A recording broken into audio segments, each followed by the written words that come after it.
Hello, Lucy here. Right, it is giveaway time. You have the chance to win 10% off the upcoming course, Seeing the Invisible Line, with this week's guest, Elizabeth Hitchman. If you've ever felt like something unseen has been gently guiding your path, then this soulful, creative course is your invitation to uncover that hidden flow, to connect the dots of your journey and to find deeper meaning in every single step that you've taken so far. The course begins on the 21st of November and the price includes printed journaling exercises and the creative materials which will be posted to you before the course begins. You will also have exclusive access to downloadable participant resources and a space to reflect, to create and to reconnect from the comfort of your own home. So, how do you enter? Simply head to our socials and like the giveaway post, tag a friend who needs a little creative magic and follow us for course updates and inspiration. The winners will be announced next week. Pens, pencils and optional collage materials are completely up to you. The rest, Elizabeth will take care of. So, good luck and stay wild.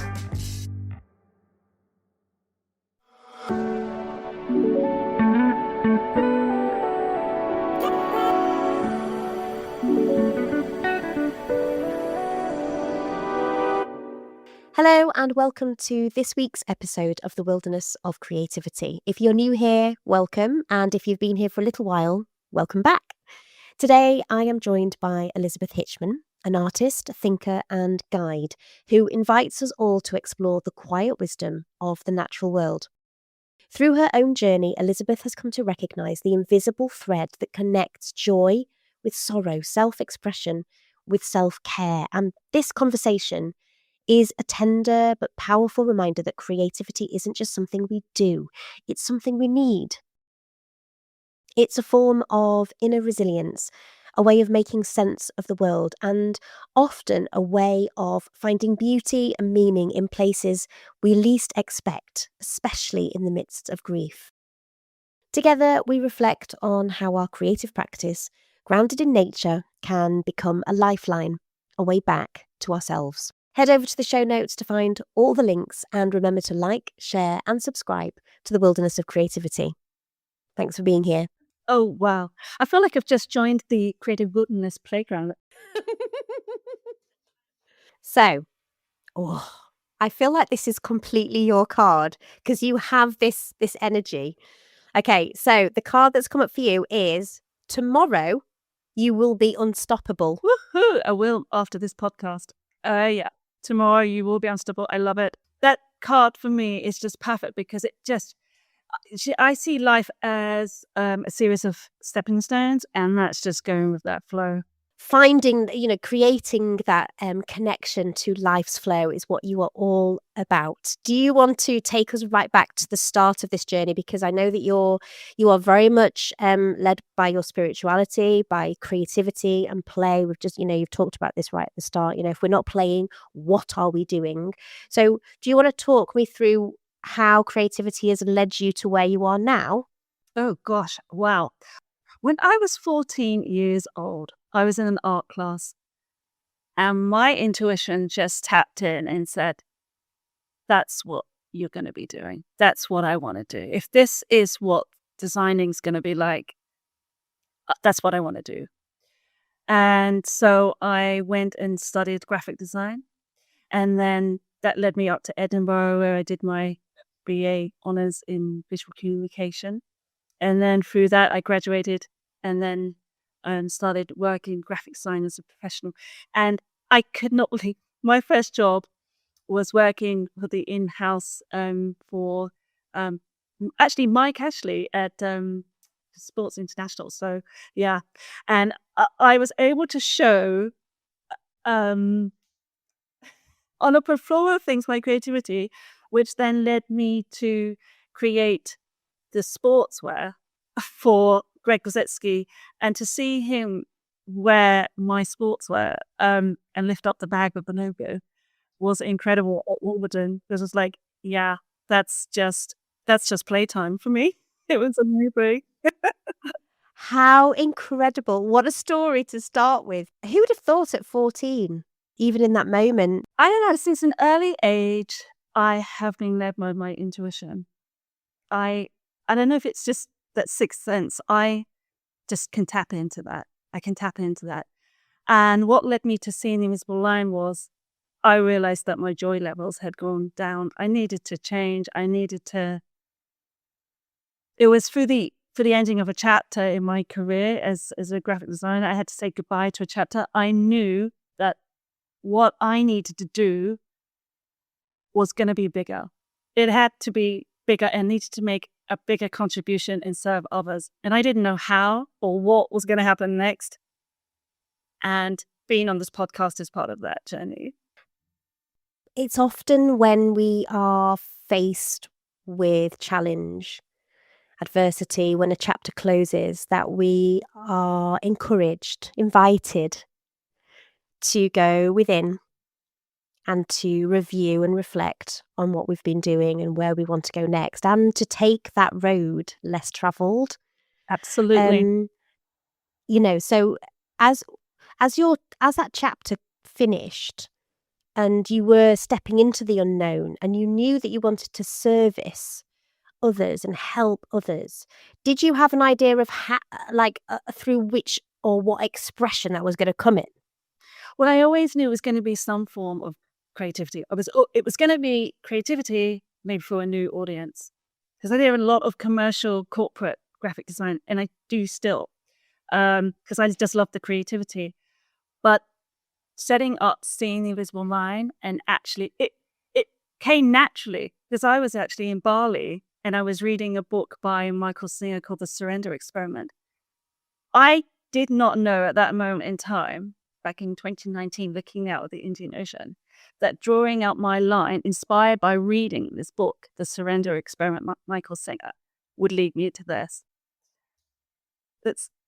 I find that remarkable because after drawing out my line and seeing all the connections, all the flow, I looked up out of the Indian Ocean. Lucy, this is, I'm not joking you, I'm not kidding you. I looked out and said, that chapter was meant to close. And this sense of liberation, freedom was incredible. And I didn't know that line was going to become into a course on a book, manuscript. I didn't know that because after leaving Bali and coming back from having time out and reconnecting to self and reconnecting to joy, because I had lost the joy. And when you lose your joy, your inner purpose, that well-being, you're out of alignment. You know it. And I had never felt that. I had never felt it so intense. So I needed to do something. So yeah, that was the moment. And then of course I came back from Bali, threw myself into the graphic design world again. And then through a series of coaching, I knew that I still had to do some work. I still had to do inner work.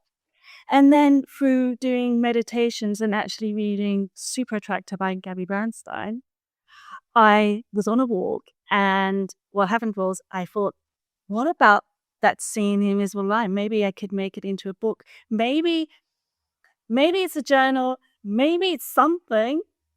Because at that time, I didn't think I could write. It was all about the graphic design tool, this healing tool. It was a healing tool. This line is a healing line. It's a healing tool. And I thought, maybe it can go on to serve others. So that's the journey. What a journey. What a journey. I know. And do you want to tell our listeners what Seeing the Invisible Line is? Because I know you offer workshops, you lead creative coaching, you have a blog, you are a writer, even though you didn't know it at the time, you've been writing. So, tell us a little bit about Seeing the Invisible Line. So Seeing the Invisible Line, as you've probably already worked out from the conversation that we've been having, that it stems from a place of healing. And I believe that for me, the Seeing the Invisible Line is that moment where we see the hidden connections, we see life's flow. And even in moments of uncertainty, there is flow. So the way I look at it is life has its ups and downs, but underneath the surface, there's this layer, this line. And the line is a series of events, milestones, key events And it's those turning points. And when we look back at our life so far, we can see all of that. And I find it reassuring. And I could pinpoint the moments of joy and said, okay, what was I doing then? That's what brings me joy. That's what I need to probably have a closer look at.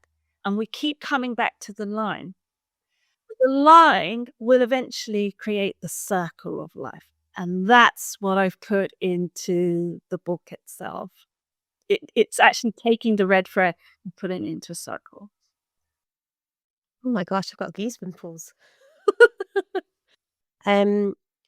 How do we start by seeing our invisible line, the invisible line? Is it a case of, do you draw it out? Do you kind of map your life out? Just thinking in terms of what people can do, maybe if you're listening to this and you're driving, perhaps pull over and stop and maybe put it on pause and pick this up again, when you're at home. But something physical that our listeners could do to maybe get this process started.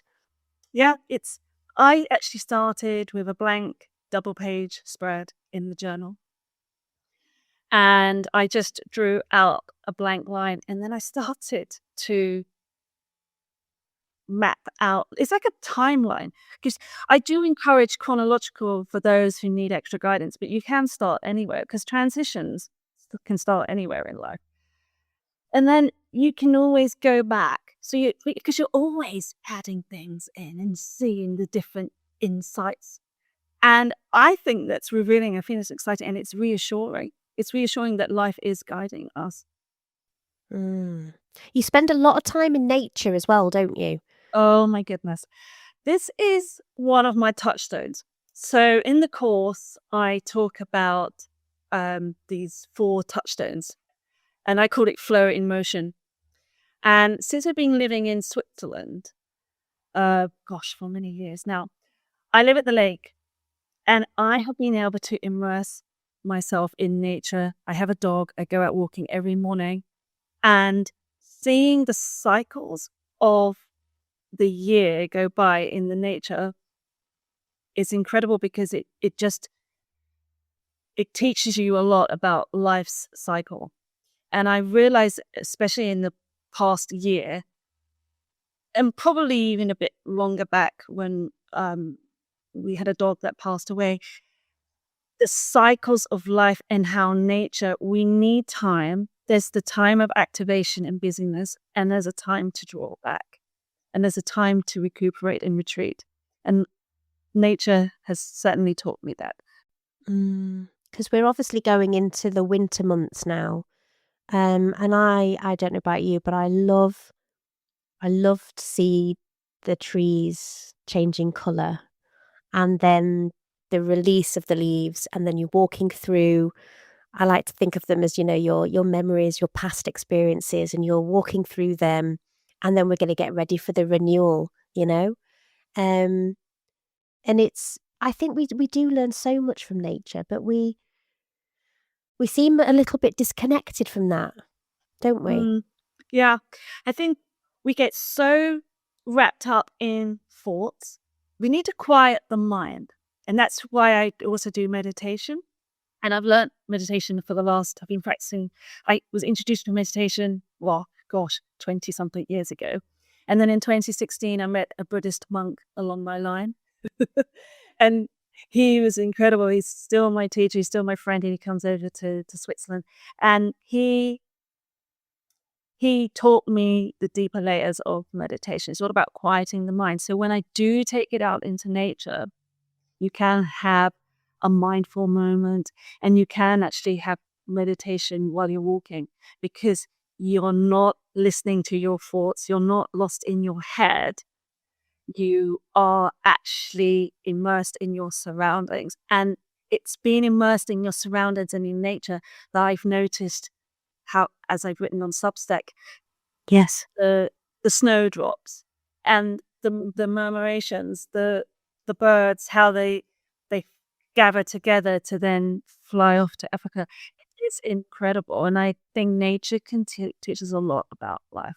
The work that you're doing is about encouraging people to tap into that instinct, that kind of the invisible. Because when we see the magic that's going on, how can we not go on and continue with confidence and clarity? How can we not? And when we have times of uncertainty, because we still have times of uncertainty on a global scale, but also within ourselves, you can look back on your line and use it because you're always continuing with your line as well. It's a lifelong journey. We're never finished with the line, not even with when we're beyond. Well, that's another podcast topic. It's about knowing and reassuring ourselves. It's a reminder that, yeah, there's flow, there's magic. So we need that line. It's the magic line. It's the magic line. And do you then go back to your line? I'm assuming you do, when you need Yeah. that clarity or when you need a guidance. Yeah. And it's celebration of how far I've come. Because I keep a seen invisible line in the same book. Yeah. I map out. So the podcast is on there with Lucy, with the date. Because I think it's a methodical graphic design alignment thing. I do love dates. Because today is 10/10. Come on, numbers. I know, I noticed that as well. And it's so funny because for those people who are listening, Elizabeth and I connected via Substack. So this is I've started writing a newsletter, but it's a very, very new venture for me. And Elizabeth has been commenting and sort of encouraging me and cheerleading me on. And I reached out to her and said, I think we've got to meet. We've got to meet because when you sometimes think people come in to your life for a reason. Absolutely, Lucy, and you're one of them. And I started Substack because through one of my my book coach mentor, she knows who she is, so I'll say hello. Hello. She knows who she is. She's actually doing a podcast herself today. Oh, is she? And she knows from this podcast. She said, "Try think about Substack." And of course, I was still going through some personal things with the grief of my mother passing away last September. So I was reading Wintering, just to go back to January. I was reading Wintering from Catherine May, it was perfect. I just went down and just said, yeah, this is it. This is where I need to be at the moment. Then coming out of that, I was like, oh, Substack. So she said, join Beth Campton, do the course. So I did the course and I was like, goodness, oh my gosh, I'm writing. Yeah, I can do this. Oh, it's another thing to do. You never know where this might take you. And I just loved putting the pages together and then connecting. And then, of course, when I was reading I was so excited when I was just like, these people, Lucy, she gets it, creativity. Yeah, I'm going to comment. And I think that was when I was commenting on one of your posts. And you'd mentioned, you said, oh, if you'd ever like to be on your podcast. I was like, oh, that was on my to-do list. Oh, yeah, this is. And that's part of the invisible line, there's the magic. And he wasn't waiting for the invitation. I don't know if any of your listeners are into human design, but I'm a projector. And a projector needs to wait for the invitation. And the invitation came. I didn't go hustling for it. I didn't go for it. So thank you for that, Lucy. Thank you, universe. Human design is like manifestation? No, it's all about into your character traits. It's I'm quite new to it, and I was invited to see my chart through a friend of mine who teaches human design, and it's all about you align with your birth date and the time and the place, and then it teaches you your certain traits, and that there's like a reflector, generator. It's very interesting. I find it very fascinating. And then I realized through that now I'm coming into the third phase, as they call it. And that's where my experience and my wisdom and the opportunity to guide others. And I thought, I am now in that space of seeing the invisible line. Hello. And it's all about creativity too, because we are connecting with it, creativity, because we're drawing, we're collaging, we're journaling. We are being creative in that space. And when you're creative, that well-being goes up. Yes, it does. It does. You can't run out of it. It keeps regenerating and giving you more. I mean, very often I'll be in the classroom, and just the other day actually, I'd laid out a few of my resources, and then all of a sudden a little idea dropped in, and so then I went into my cupboard. I got the toys out that I was using, put them all on the markers for the children because I was teaching preschool at the time. And they came in and they saw the toys and they went to the toys, and I thought, yeah, that's the one, that's the last little piece of the jigsaw that I needed for that lesson. And that aha moment came.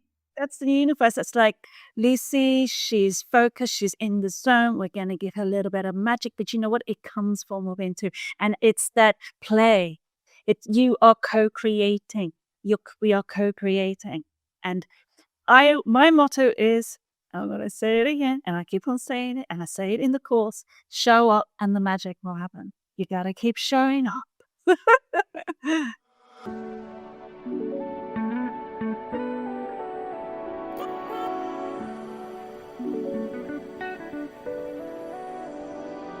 What would you say to somebody who perhaps feels blocked creatively, um, disconnected?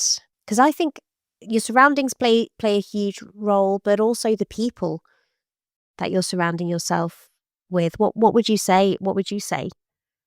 Whoever's blocked, and I'm speaking from personal experience, you need to have moments of quietness. You cannot go out and contribute or serve or be of any service if you don't look after yourself first. So you've got to go quiet and within. And it's all about inner purpose and reconnecting to your joyfulness. When you feel joy, you will raise your well-being, and then it can filter out. It's like a rippling effect. But I know how it feels not to feel joy, because that's where seeing the invisible line stems from. So I would take a moment to reflect, and I would take a moment to do a gentle exercise, which actually I would like to share here now. And it's all about closing your eyes and remembering moments in life. And it could be anywhere, it can be from childhood or any recent moment where you felt joy, and write about that, reflect on it. And I believe that's where you'll start to feel that joy, and it will come up and it will start to increase. You can also try meditation, but if you don't do meditation, go out for a walk. Nature is a soothing balm. And I have also found that when I go out into nature, if I've got a creative blockage, say I'm working on a client project and I can't quite get it, go out into nature and I walk, and then the vision appears and I have it. And then I can't wait to get back to the office. If you don't mind, I'm just going to tap into something that you said just a moment ago about a bereavement. And obviously this time of year is very difficult because it will be the year, won't it? Yeah, my mother passed away on the 30th of September. And it goes back to what Nat King Cole, I think it was like classic song, that the falling of the leaves is when I remember you most. But my mother loved autumn, and she loved, can I just say, she loved Halloween. We would carve a pumpkin, and she was buried on the 31st of October. And we thought the burial would be like earlier, maybe, because I spent a whole month of October in the UK with my family, and it was such a supporting, warm network. And we were waiting for the date, and the date came, and it was the 31st. And I said, that is a gift. Mom is going to be buried at Halloween. And how could we not be joyful about that in our grief? Because she was intuition on two legs. I mean, she was what we call the mystic oracle. She would know things before you even knew it. And so I can only smile actually at this moment in time when we're seeing such beauty and letting go and accept. And I know that she's still around. Well, I did the work. I turned up, I do the journaling. So I've journaled on this. So I would say for anyone who's going through grief, do the journaling and take that time to be by yourself, because you need to replenish your spirit and your soul, and then you can show up again. But the magic will still happen because you're still showing up for yourself. For yourself. Yeah, thank you. Thank you for talking about that. And I always find it so remarkable, the strength that people have when they're talking about grief, losing somebody they love dearly, but still managing to find the joy. And that it is a gift in its own way. Yeah. I think spending time with my family and then knowing that I could step into creativity when I was ready. A dear friend of mine gave me a book about creativity and grief, and I was able to draw out things. And I then reconnected with my creativity through painting, because I do painting. That's the artwork that you Yes, see I know all that you've over seen. the social media. That came through. Yeah, that came. And then I showed up again. I was like, oh, I feel ready to paint again. And that was, it's in the little steps. It's in the way of the little steps. Momentum. Now, and momentum in sense of creativity and listening to podcasts like Lucy's podcast and reading books. But going back to movement and momentum, because I realized when I started dancing, because I did dance classes. Oh gosh, We have I so learned how much to do. in common. What a connection! I put that in my journaling this morning. And to see you dancing, it was like, oh yes, she can do the cha cha cha. I know she can. So I learned how to do the cha cha cha, foxtrot, and the tango, and it just increased my level of creativity, because it replenished me and it gave me confidence too. Because when you've been spending hours working on design projects and you're stepping away from the computer, so you go into the dance studio and you're dancing, you come back and you're ready for your next day. You're like, oh yeah, I had space away and now I'm ready to create. And you just let your mind rest because you're focusing on the dance steps, and it's fun. It is. It's so much fun. And in fact, just in between recording and making a cup of tea before coming here to meet you, I did my dance of the day. So the 10th day. And yeah, you're absolutely right. It just completely shifted Oh yeah, my energy. shit, all the energy. All the energy was like here. It gets the chakras aligned and Yeah. you're ready. And it just it gets the coxswains out too. So walking, dancing, or any kind of sport. But for me, it was dancing. It was like, who knew the foxtrot could be so, it's revolutionary. Yeah. And do you dance then? Do you dance now over in Switzerland? Do you have a class you go to? Yeah, I went to a dance studio, the Alpha Mori studio in Zurich, and I did that. And then, of course, I went into my writing journey. But can I just say about my writing journey, it wasn't until I was looking at my line that I realized I was writing a design blog since 2010, since 2010. So, and I was thinking, well, that's about creativity. I didn't really think about it as writing. And then it wasn't until my writer friends and my writer mentor said, you've been writing for years. I was like, oh yeah, of course. I did. Because it was just play. It was just create, inspiration and sharing with others. And That's that incredible. momentum as well, that momentum of writing, and you not even maybe recognizing that you'd been expressing your ideas in that way for so long, because it was just part and parcel of the process. Yeah, it was just part of the process. And I set up the design blog, Looking Glass, and that was through meeting a graphic designer, gosh, how many years ago now, in Prague. Who knew I was going to meet a graphic designer and a photographer? And she had a design blog, and I was so inspired. I thought, oh, I think I'll have a go at that. It's incredible. And I still continue to write and share on that. And it's a lovely way to connect with other creatives too, because creativity is so broad. We can think of creativity as drawing, painting, but it's not creative thinking. And when you go out for that walk or you do that foxtrot, your mind is thinking, but it's thinking in a lateral way. It's we're clearing the way for the energy and the flow, and it's all about flow. When we are joyful, when we are in wow with ourselves, it will flow.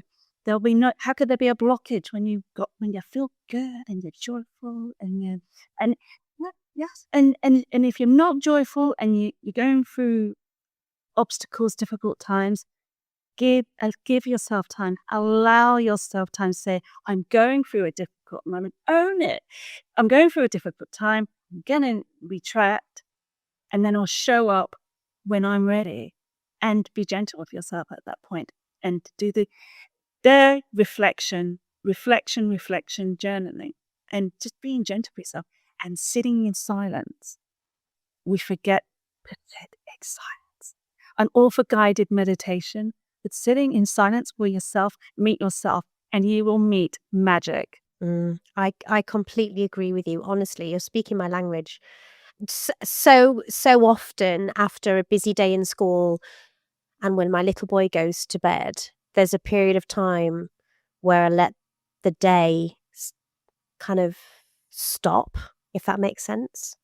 And I come to that place, and gratitude is such a massive part of me showing up and being grateful for, today when I was walking back after doing the drop off, I'm so grateful that I get to do this. I'm in a position that I can do this, and so many people don't. So practicing gratitude is so important. And I was wondering, obviously there is a lot happening in the world at the moment,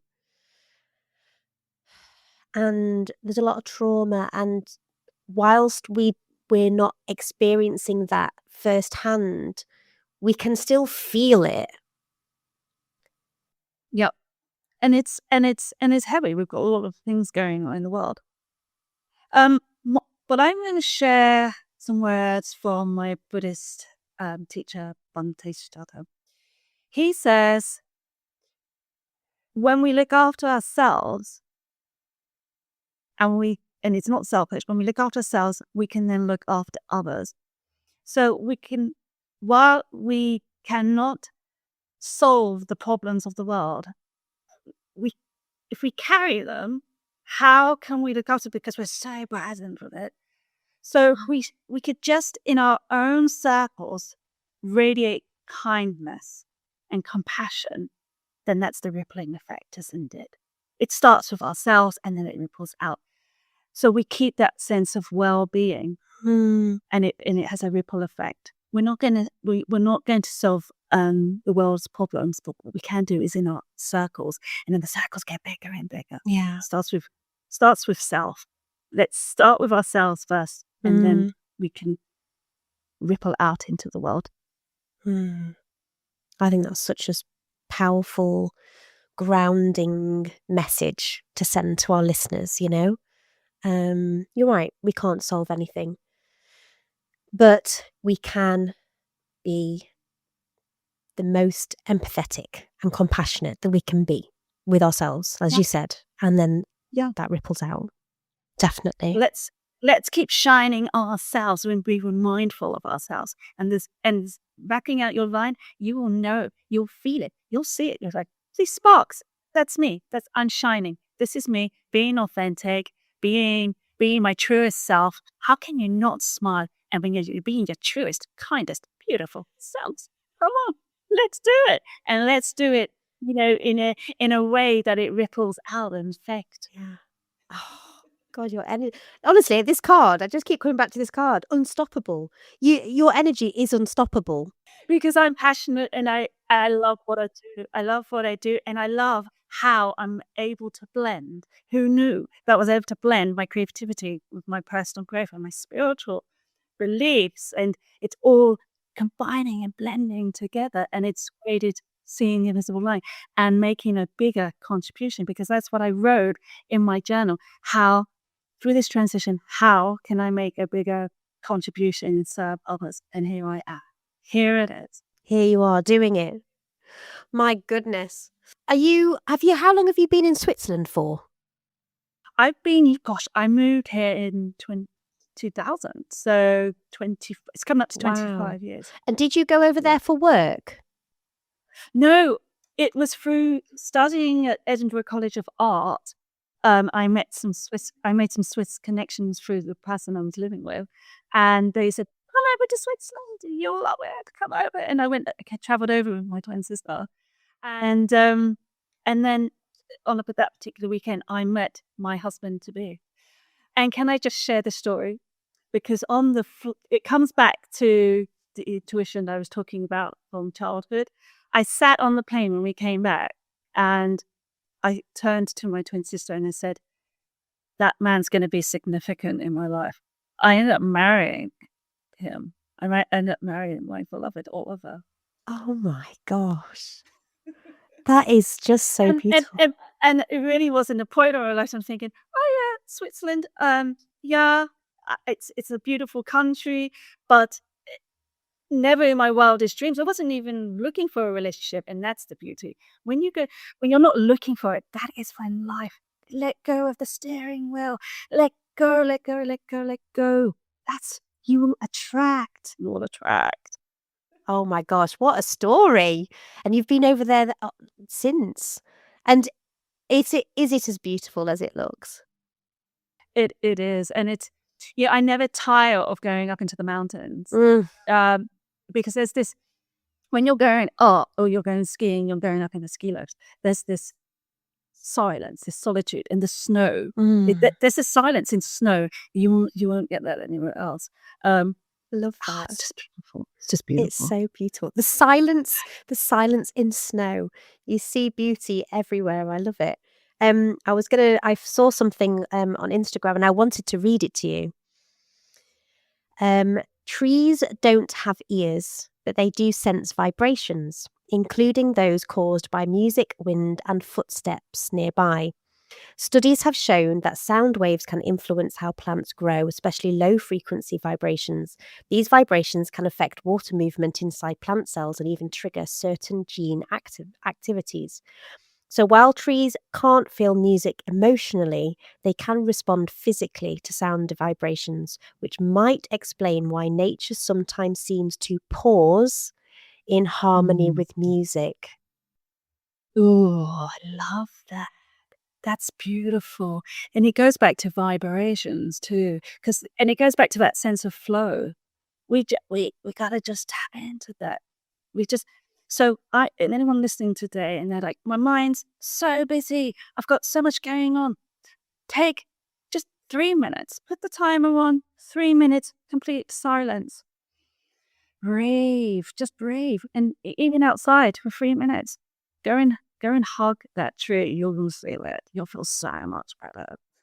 It sounds to me like you've always been in tune with that side of yourself. Yeah.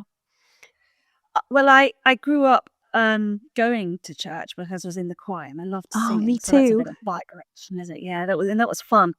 But going back to spirituality, it's all about, as I've been learning through the experience of personal growth, through the spiritual, it's actually breathing. So it's actually breath.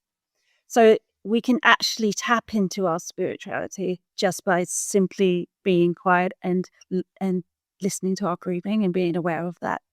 And that will bring us back to center.